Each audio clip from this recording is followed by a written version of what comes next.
The Extra Point, starring former New York Giant football player Larry Mallory. Larry's guests today are all former NFL players, former Dallas Cowboy fan favorite, and all-pro Michael Downs, 12-year NFL and CFL veteran who also played in Super Bowl 31, Mike Scooter McGruder, and former Atlanta Falcon wide receiver Patrick Action Jackson. The greatest ones of all time. You got one more. What more? Please. Atlanta, and the played, but it's gonna be different. 40 years younger. And now the man who only watched Pro Bowls and Super Bowls, but we love him anyway. Give it up for the star of our show, Larry Mallory. Well, thank you for joining the Extra Point today. We have some great offensive and defensive players, and with Patrick Action Jackson and Scooter McGruder. Michael, I have to ask you, did you have a nickname? Yeah, a couple of.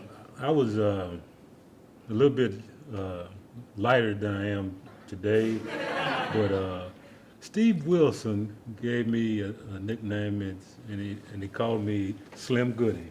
Slim Goody. It kind of stuck for 4 or 5 years, but after he left, it kind of died down. It kind of died. Yeah, but that was pretty good, I think. Slim Goody. Slim Goody. That's a good one. Yeah. Scooter, where did you get your nickname from? Yeah, it came back in the college days, and I was running all over the field as a freshman, just trying to find out where I belong. And they said, "Man, look at him scoot." And they said Scooter, and then it rhymes with McGruder. So it has stuck ever since, pretty much. Yes. And there was some speed aligned to that too, I'm sure. Yeah, a little bit of speed. I was running track, so track guy. What do you think, Action? Well, I mean, speed kills. That's right. Speed kills. But for me, it was in 7th grade, and I was a running back, and I was the fastest on the team. And they kept calling this play 24 dive, which is running straight up the middle. But every time I run up the middle and see those big guys, even in 7th grade, I would bounce to run outside and outrun everybody. And the coach would call me, Coach Billy Beasley called me, Action Jackson, you making things happen. And it's funny because when I would run around the end and score a touchdown, I would get fussed at from all the coaches. Stay in the hole, stay in the hole. I said, every time I go in the hole, I'm getting 2 or 3 yards, getting hit. And I said, okay, well, let me just go get hit. And they would pat me on my helmet and then, good job, good job. I'm like, wait a minute, this doesn't seem right. Going up, getting 2 and 3 yards, and they praising me. But when I go around the end, so I switched from running back to wide receiver. Oh, so that's how you I got wide you didn't receiver. want to go up through it. We all have had inspirational people in our lives, people that have impacted us and helped us make good decisions. Michael, would you want to talk about any inspirational figures in your life? Or? Well, I think we all probably can name a number of coaches, and parents play a very big part, and my parents, of course, did as well. And but I think just the neighborhood that I grew up in, and we were all friends. We were all on one block, and we played football in the streets and played basketball in somebody's backyard. And I get a little frustrated now because I don't see that anymore. And that was, for me, those were the happiest days of my young life.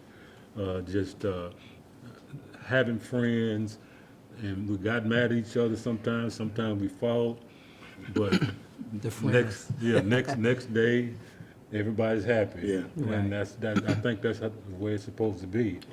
Yeah. Gentlemen, and inspirational people in your lives, coaches, family members? I have to say, of course, parents. My coaches was a big inspiration for me, and even Gerald Ice Cube McNeil. He was a small player, about 5'8", 160 pounds, and that was my weight and height in my playing days. And watching him, played a big part for me. And also my uncle, he used to teach our Bible study class, and he gave us this verse, Philippians 4:13, I can do all things through Christ who strengthens me. Yeah. And for that, for a small guy playing, even in the neighborhood, I was one of the smallest guys. But using my speed and using things that I'm learning and, and working hard, that was just huge inspiration for me. In my hometown, Tyler, with Earl Campbell being the Tyler Rose, and have a city, Tyler, have a reputation of putting good players in college and also in the league.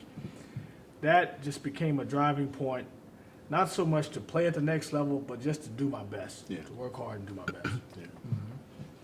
Without a doubt, I would say that each phase of my life, there was somebody that helped guide me and motivate me.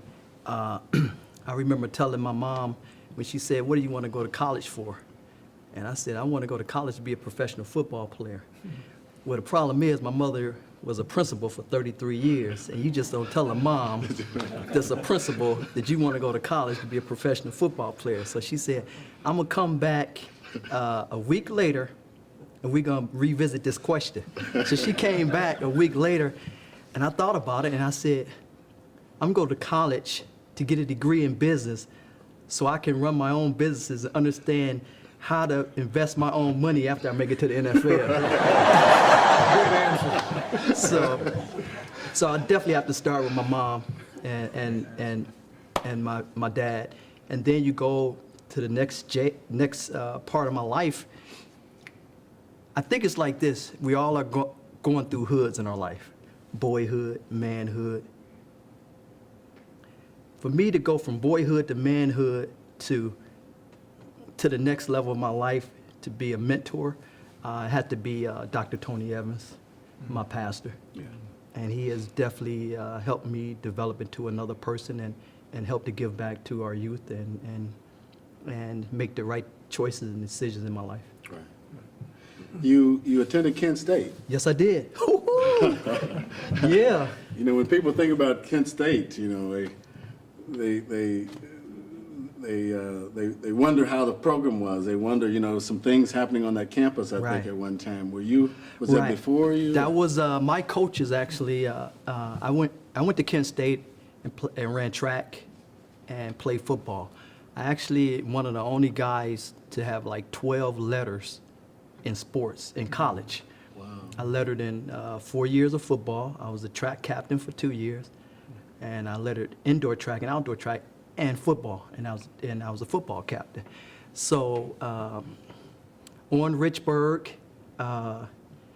Coach Saban, Jack Lambert, all of those famous guys went through that time when the National Guard started shooting people at Kent State University.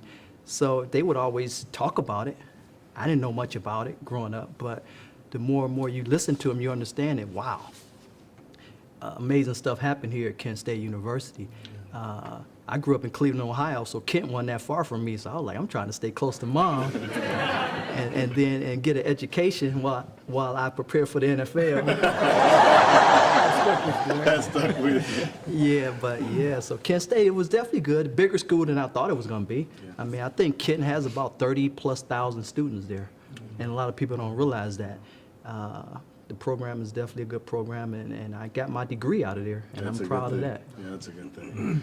Michael, I think you were captain of your team and went to Rice, huh? Yes, sure did. Yeah.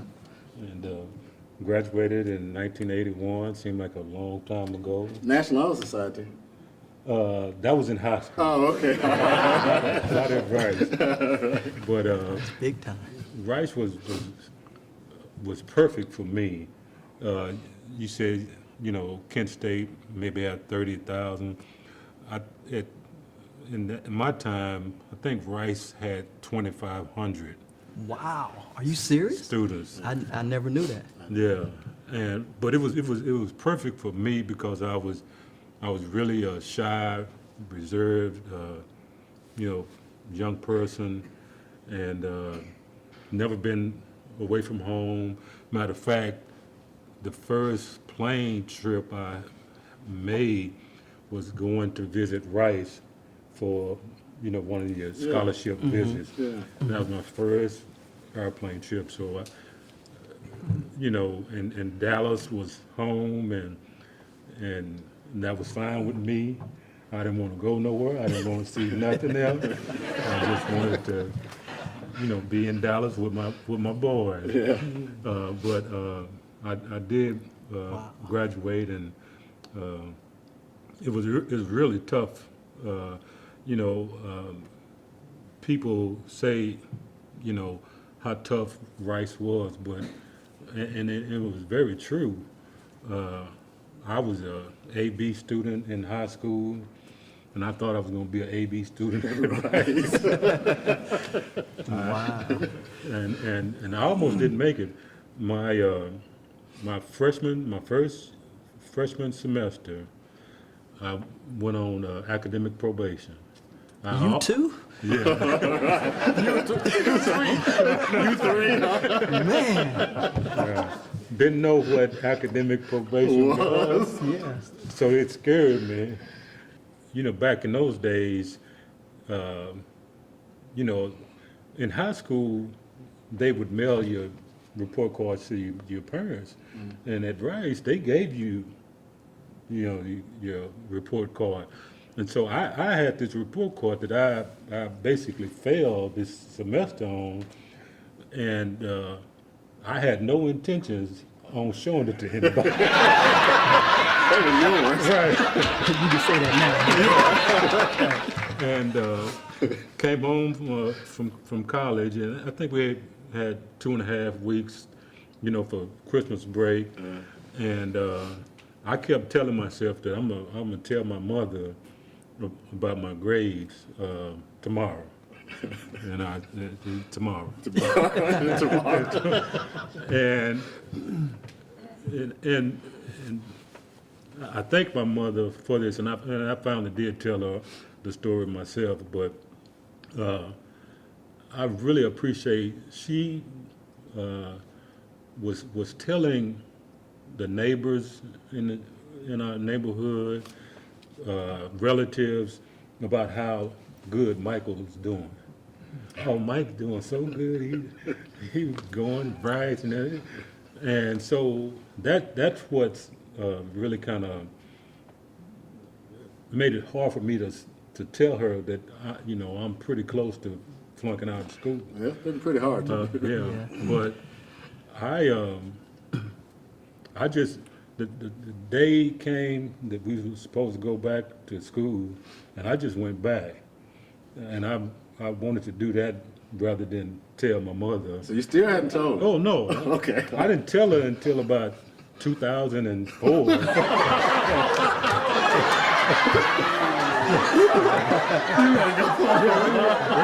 that was my secret. That and Rice was difficult, Yeah.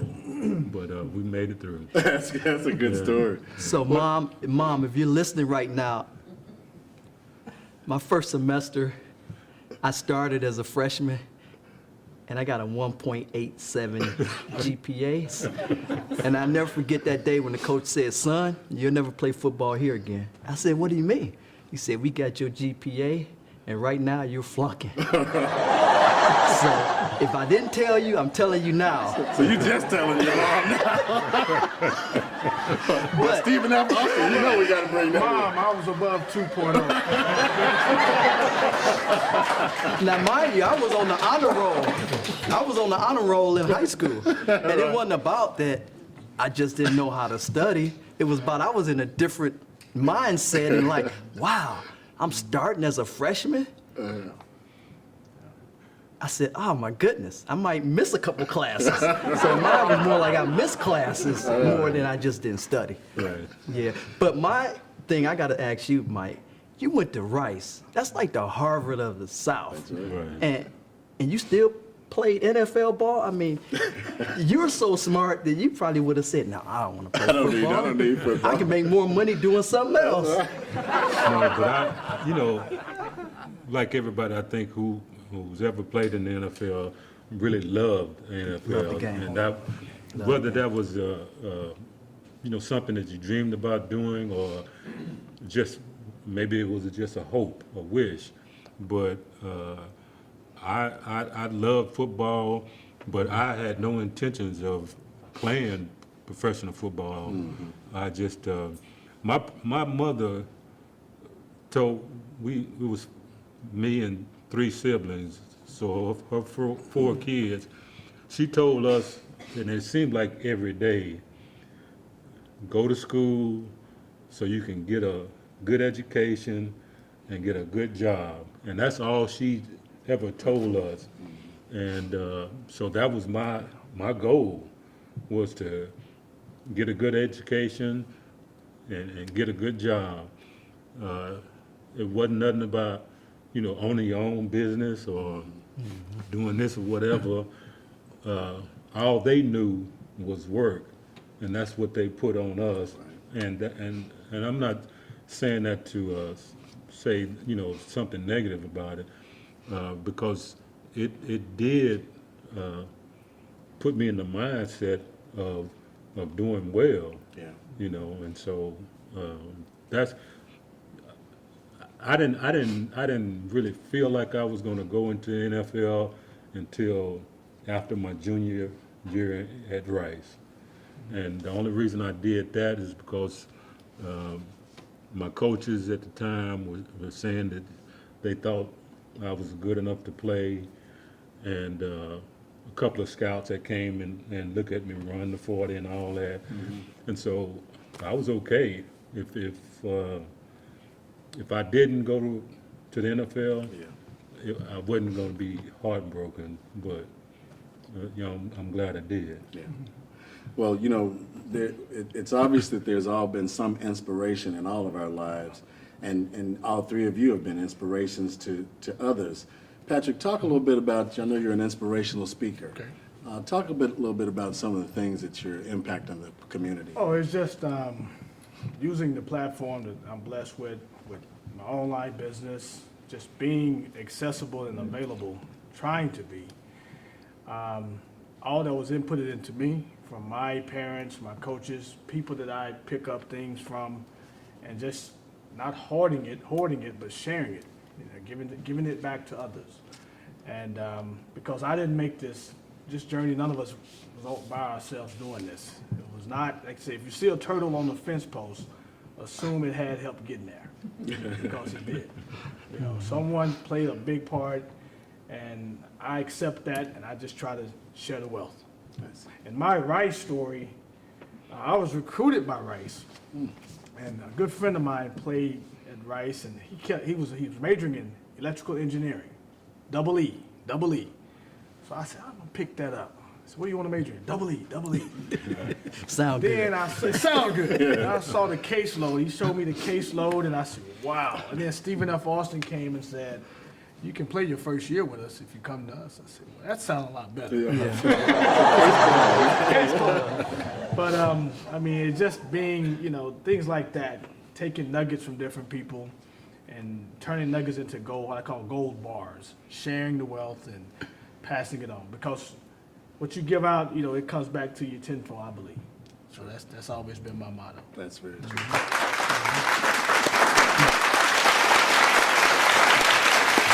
Let's talk a little bit about football.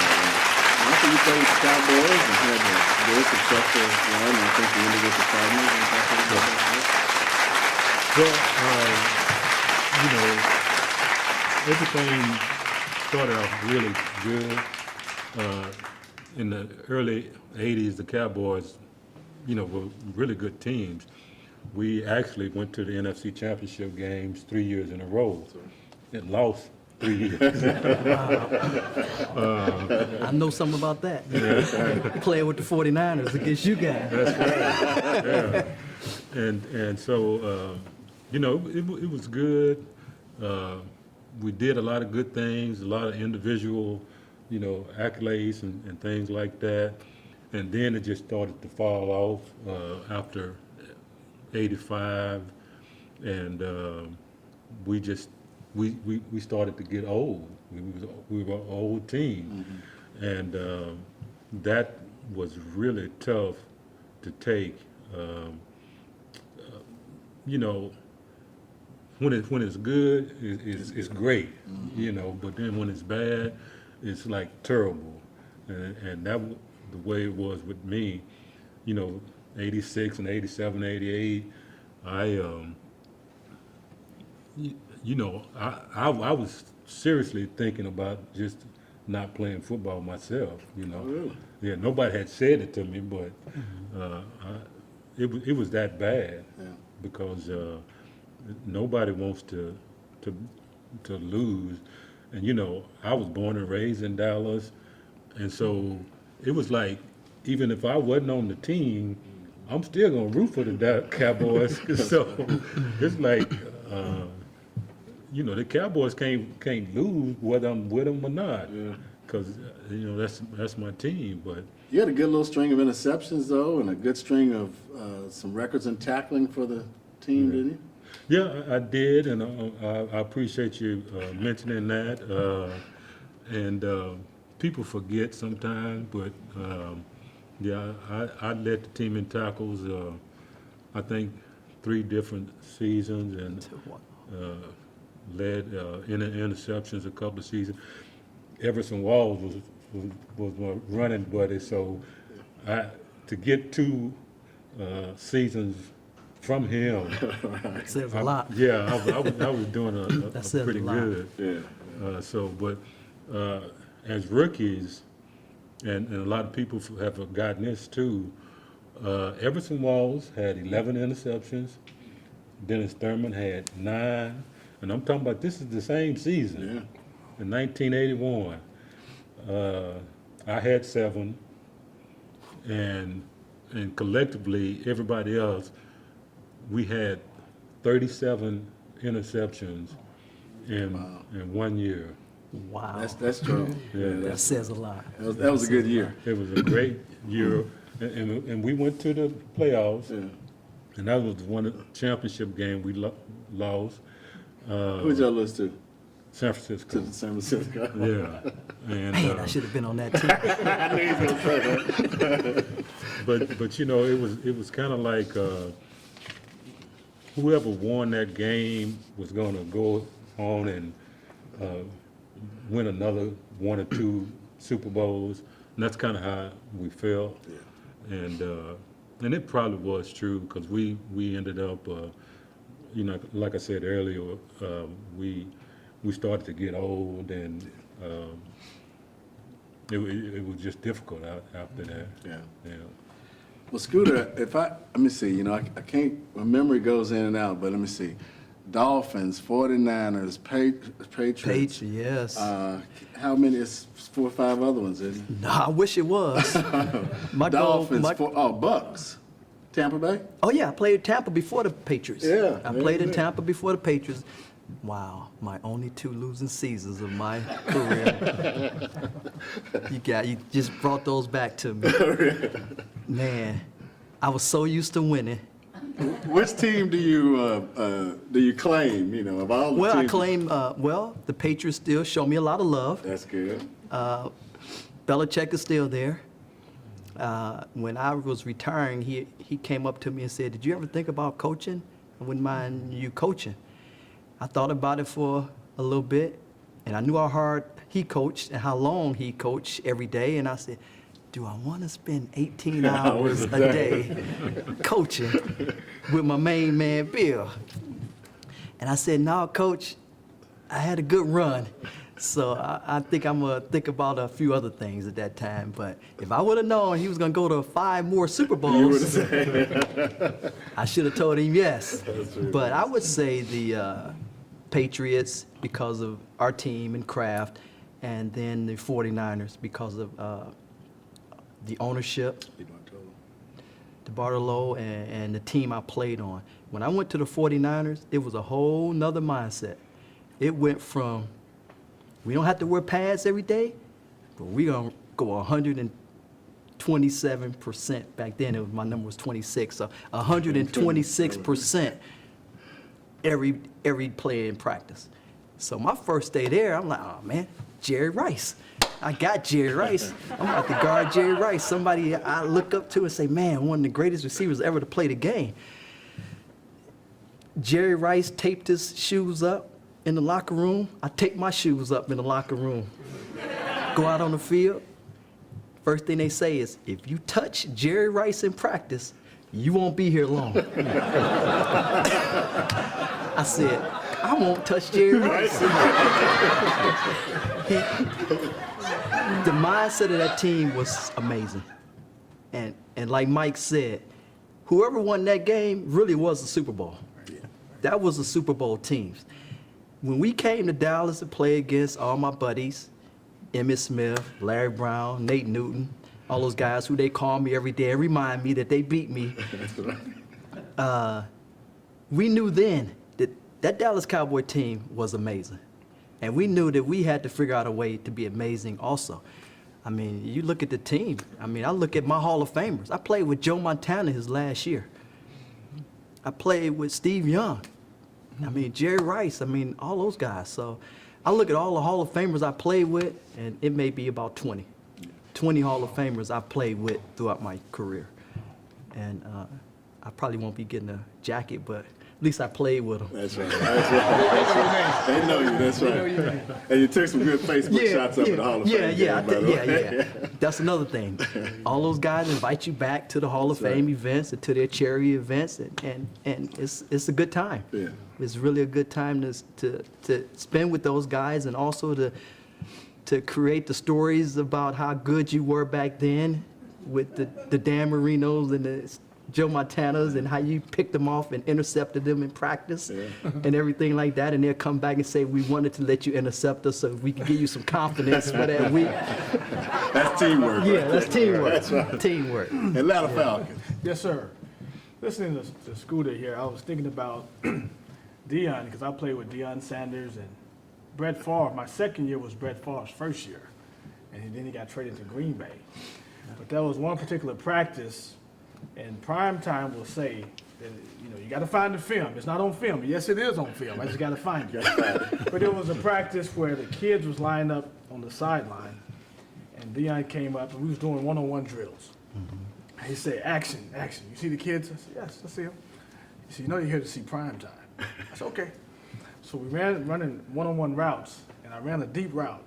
And I caught it. He slipped off my back. I caught it, and the coach, spike it on him, spike it. I said, no, he knows. So we was jogging back to the huddle, and I said, prime.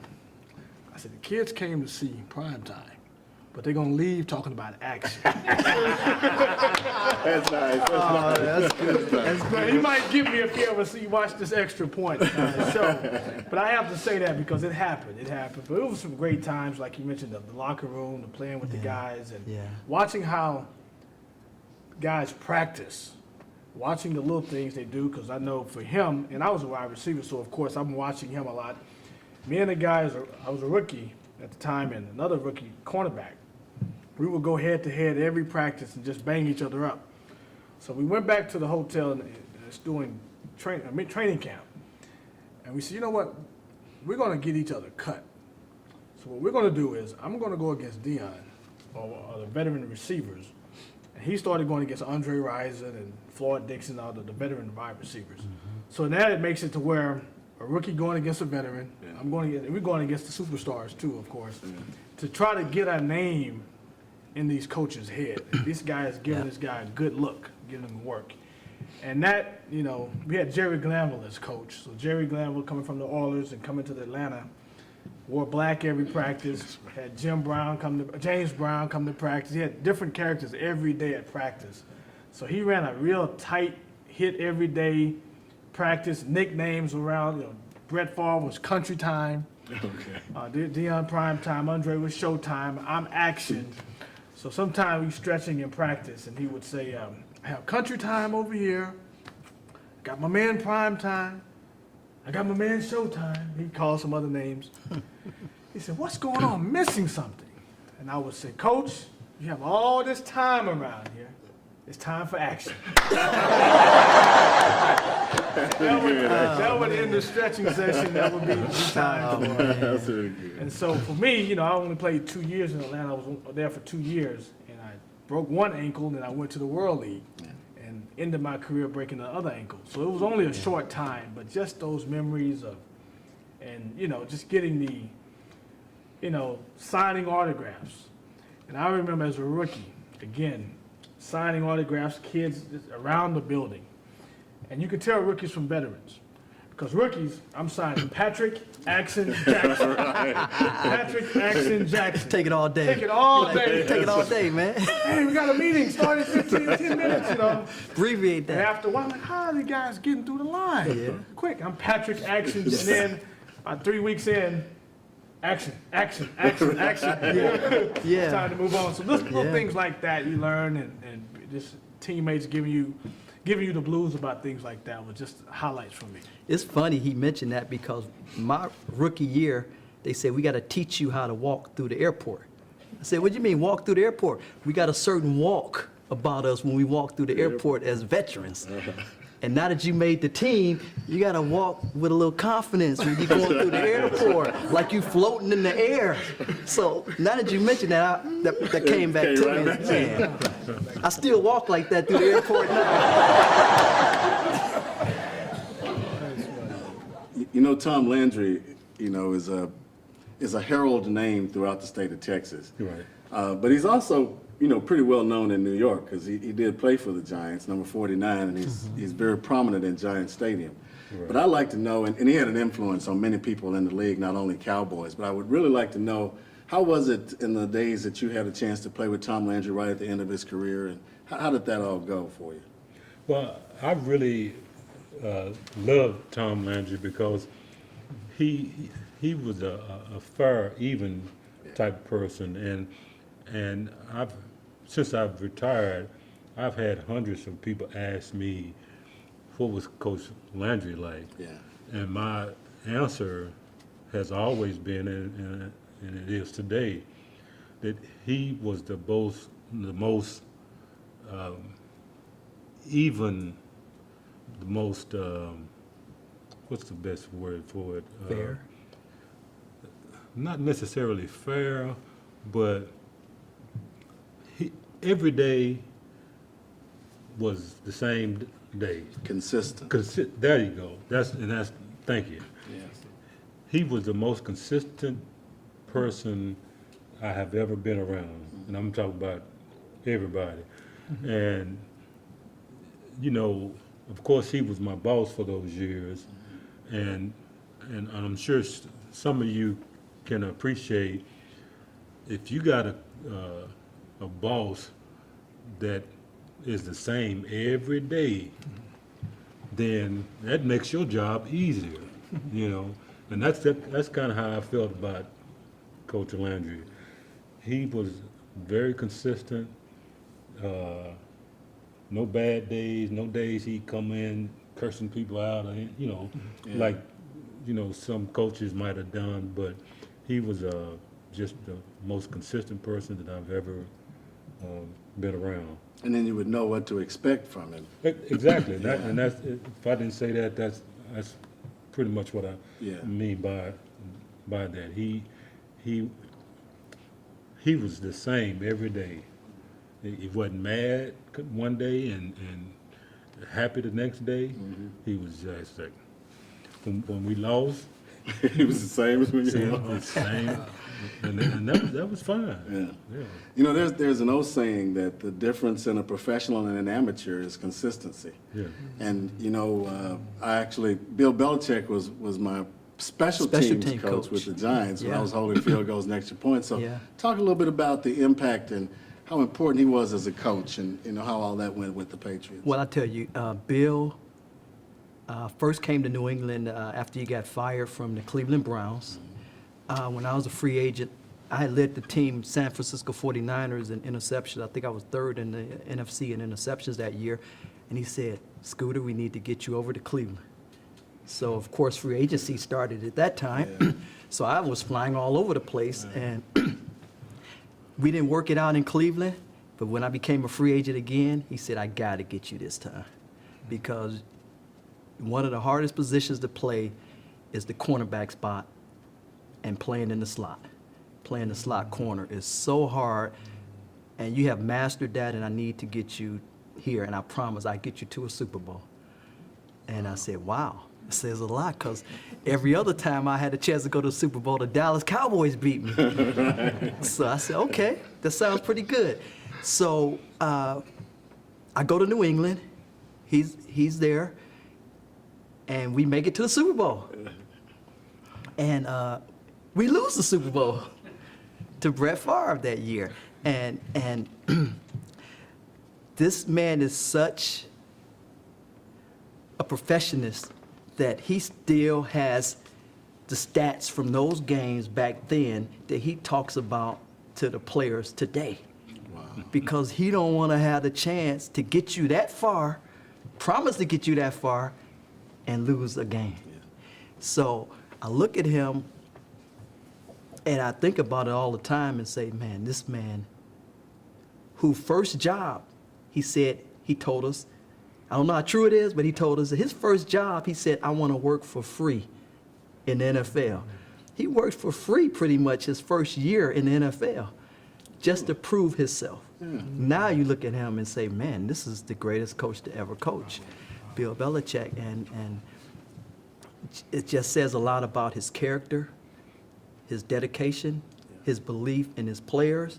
And the thing that I noticed different from him than most other coaches, he doesn't lock a scheme into place and make you be part of that scheme. He creates a scheme around your abilities. Wow, flexible. And he's flexible with his scheme. And that's really important today. That's powerful.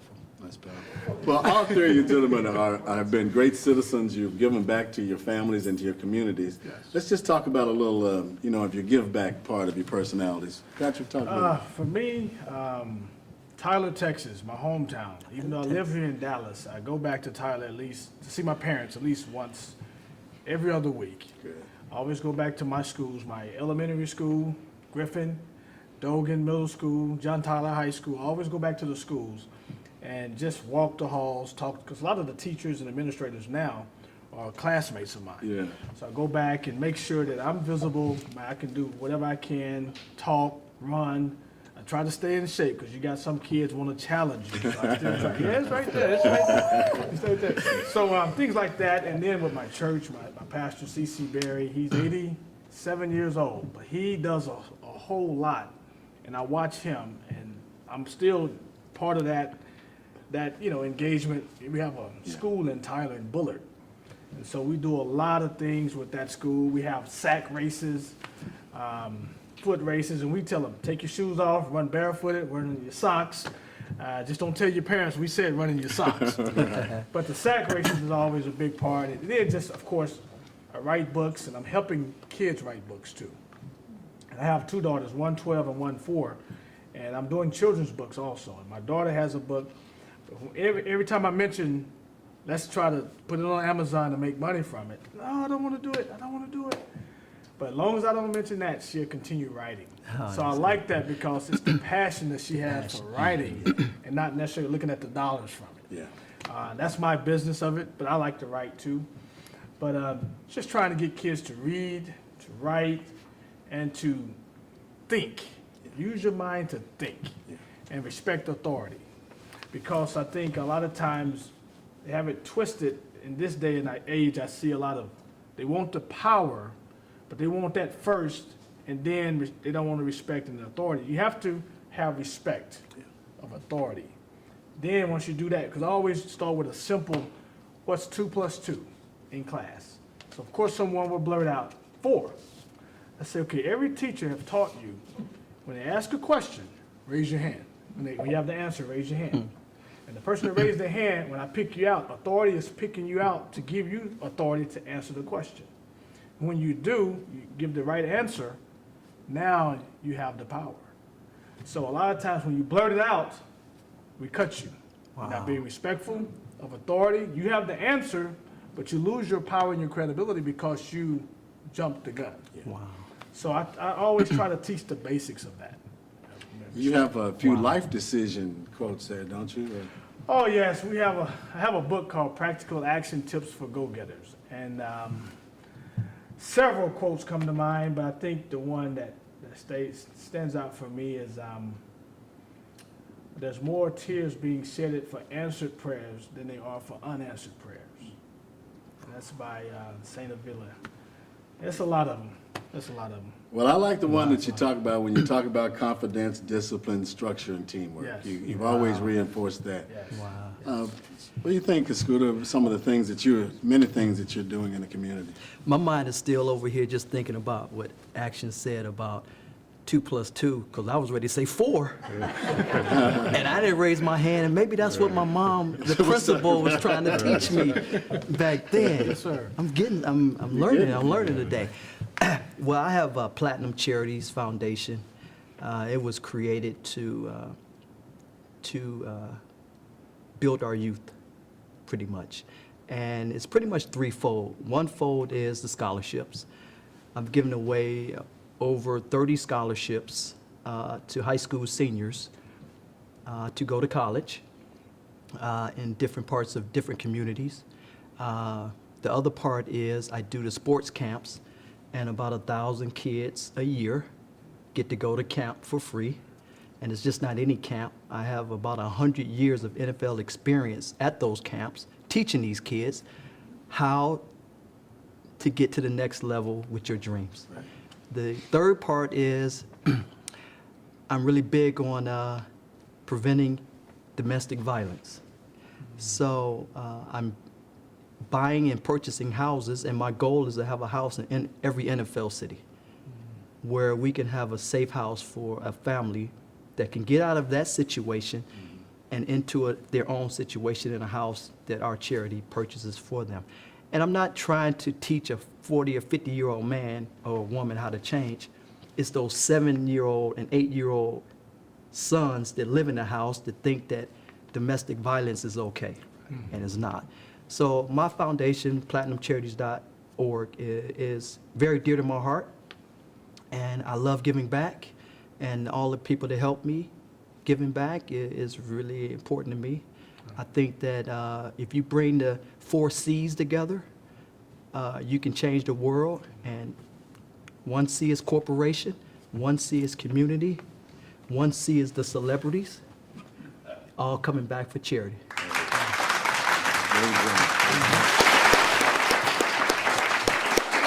Okay, Mike. I think it's good. And I've been on these guys for a while, but didn't know how deep they were. Yeah. And that makes me feel good to now have friends who, I guess, like-minded. You know, I try to do what I can as well. I've done some scholarships, and my big picture is, you know, I grew up in Oak Cliff. I don't know how many people know where Oak Cliff is or have been through Oak Cliff. 20 years ago, Oak Cliff was a really nice place to live and grow up. It's not now. And so I'm just getting started on trying to plan some things and to just come in and try to refurbish the Oak Cliff area. And that's my ultimate goal. Right. And I just have to say that, you know, you've bought a number of, not only you, but all 3 of you have bought a number of very positive businesses and people to our NFLPA meetings to help out all of the members of the chapter. And so all of your hearts are in the community. You've had a tremendous impact on your families, on your communities, and on society, and we appreciate you appearing today on The Extra Point. Thank you very much.